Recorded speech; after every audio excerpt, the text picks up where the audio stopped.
Now, I wanted to share with you Elizabeth Warren. This, I've been saying for quite some time now that the Republican war on women is literally a war on women. And it's all about rolling back a woman's right to decide whether or not to become pregnant.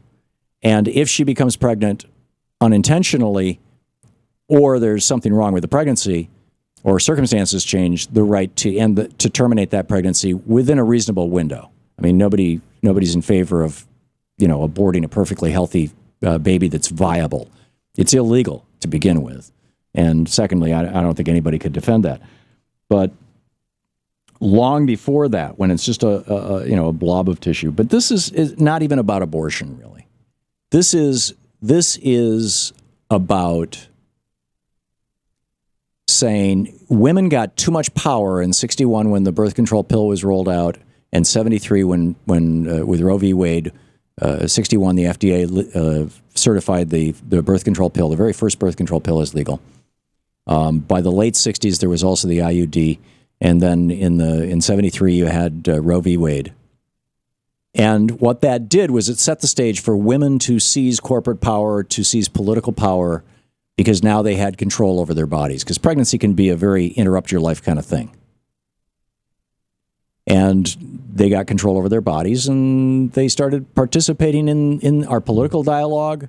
They started, they're almost 20% of the Democratic elected officials in Congress are women, only 5% of Republicans. But, surprise, surprise. So here's Elizabeth Warren. This is clip number 15, or our first Elizabeth Warren clip from yesterday, when the Republicans voted. The Democrats blocked the vote successfully with a filibuster. Republicans couldn't get 60 votes. Although Joe Manchin and one other Democrat voted with the Republicans to basically say, no more money for Planned Parenthood. Planned Parenthood, which provides cancer screening and free or reduced cost birth control devices and mammograms and all that kind of stuff. No more money for Planned Parenthood. Here's Elizabeth Warren on this. Did you fall down, hit your head, and think you woke up in the 1950s or the 1890s? Should we call for a doctor? Because I simply cannot believe that in the year 2015, the United States Senate would be spending its time trying to defund women's health care centers. On second thought, maybe I shouldn't be that surprised. The Republicans have had a plan for years to strip away women's rights to make choices over our own bodies. And then she comes right out and says, this is an all-out attack on women's rights. Here's the next clip. Let's be really clear about something. The Republican scheme to defund Planned Parenthood is not some sort of surprised response to a highly edited video.